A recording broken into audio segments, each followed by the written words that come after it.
Halo semuanya, kami dari kelompok 5 dan di video kali ini kami akan membahas mengenai sistem ketatanegaraan Indonesia yang meliputi bentuk negara, bentuk pemerintahan, sistem pemerintahan, lembaga eksekutif, legislatif, dan yudikatif, serta sistem pemilihan umum di Indonesia.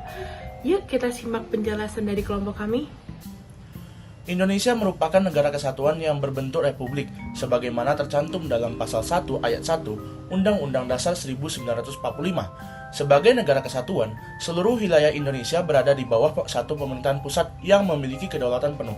Artinya, tidak ada negara bagian atau entitas politik lain yang memiliki kedaulatan sendiri. Pemerintah pusat menetapkan kebijakan nasional yang berlaku untuk seluruh wilayah Indonesia, dan semua daerah tunduk pada konstitusi yang sama.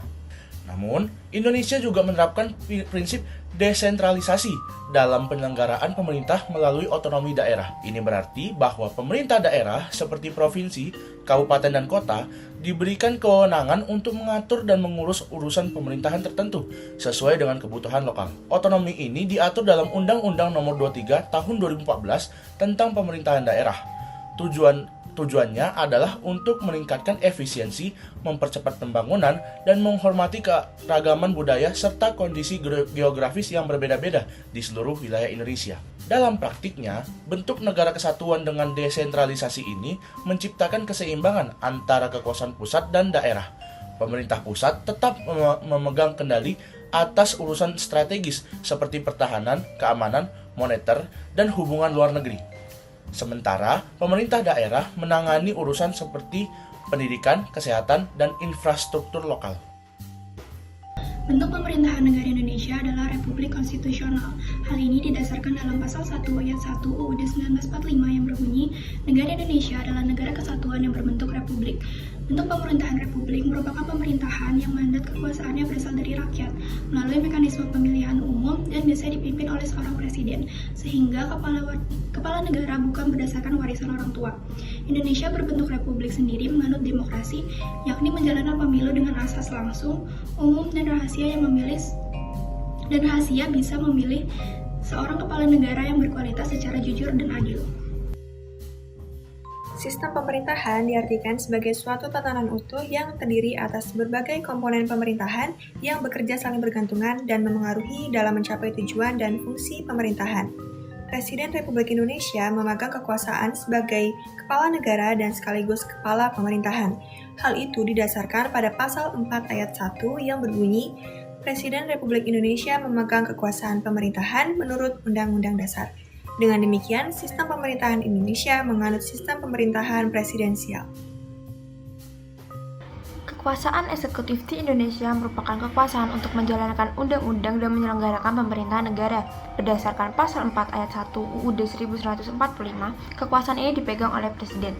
Presiden bertindak sebagai kepala negara sekaligus kepala pemerintahan yang memimpin kabinet, menentukan arah kebijakan nasional, serta mengangkat dan memberhentikan menteri-menteri.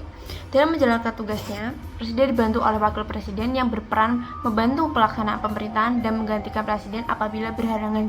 Selain itu, para menteri yang tergabung dalam Kabinet Indonesia bertugas membantu Presiden dalam bidang-bidang tertentu, seperti keuangan, hukum, pendidikan, dan yang lainnya.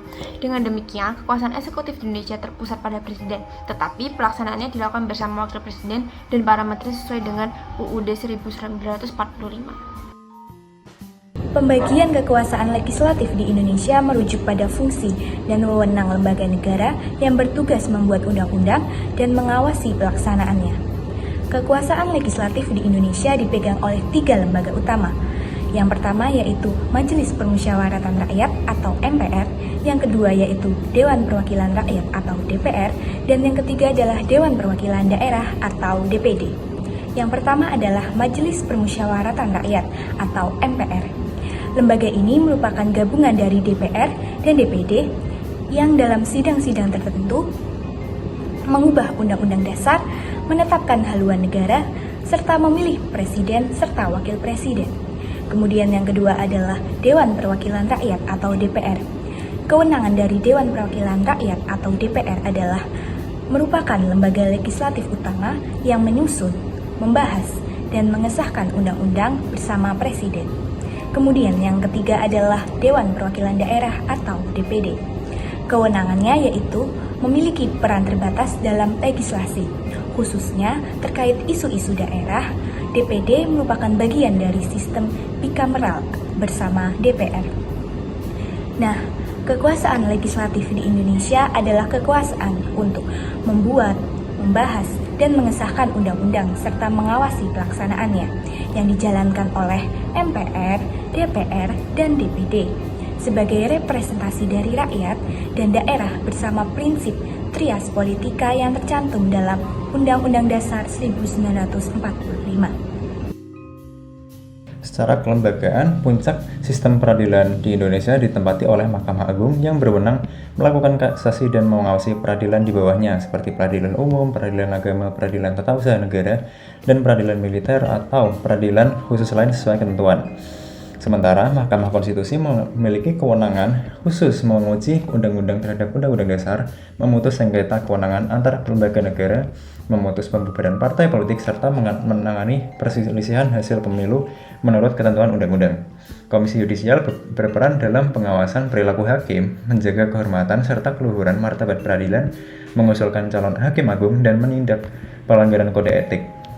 Prinsip pelaksanaan yudikatif menuntut independensi dan ketidakberpihakan hakim, keterbukaan proses peradilan, hak atas pembelaan, serta jaminan proses yang adil dan cepat, di mana putusan pengadilan memiliki kekuatan hukum mengikat atau res judicata, dan mekanisme banding, kasasi, serta peninjauan kembali dan pengujian konstitusional menjadi sarana untuk menegakkan kepastian hukum. Lebih jauh, peradilan berfungsi sebagai alat kontrol atas penyalahgunaan kekuasaan negara dan sebagai benteng perlindungan hak konstitusional warga, di mana efektivitas yudikatif sangat bergantung pada kualitas lembaga, integritas, kompetensi hakim, akses publik terhadap peradilan, serta mekanisme pengawasan internal dan eksternal yang efektif agar tujuan penegakan hukum dan keadilan benar-benar terwujud. Dan sistem pemilihan yang ada di Indonesia itu menggunakan sistem pemilu ataupun pemilihan umum yang dimana pemilu sendiri dilaksanakan setiap 5 tahun sekali yang bersifat langsung, umum, bebas, rahasia, jujur, dan adil, baik itu pada pemilihan legislatif ataupun pemilihan presiden dan wakil presiden yang ada di Indonesia, yang dimana pada pemilihan legislatif itu sendiri menggunakan sistem proporsional terbuka atau dengan menggunakan suara terbanyak, yang dimana itu ditujukan pada pemilihan anggota DPR pusat, DPRD provinsi, dan DPRD kabupaten atau kota. Dan sama halnya juga pada pemilihan presiden dan wakil presiden, yang dimana pada pemilihan presiden dan wakil presiden di Indonesia menggunakan sistem pemilihan langsung oleh rakyat, yang dimana pasangan calon presiden dan wakil presiden itu sendiri dapat diusulkan oleh partai politik ataupun gabungan partai politik yang memenuhi ambang batas perolehan suara atau kursi tertentu, yang dimana pada pemilu sebelumnya disebut sebagai presidential threshold.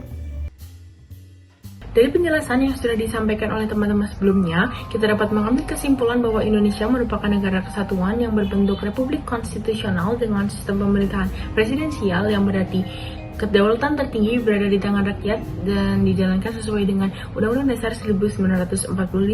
Lalu kekuasaan negara dibagi menjadi 3 lembaga utama. Yang pertama eksekutif yang terdiri dari presiden dan wakil presiden, yang kedua legislatif yang terdiri dari MPR, DPR, dan DPD, dan yang ketiga yudikatif yang terdiri dari Mahkamah Agung, Mahkamah Konstitusi, dan Komisi Yudisial. Lalu sistem pemilihan umum dilakukan secara luber jurdil oleh rakyat untuk memilih wakil rakyat serta presiden dan wakil presiden.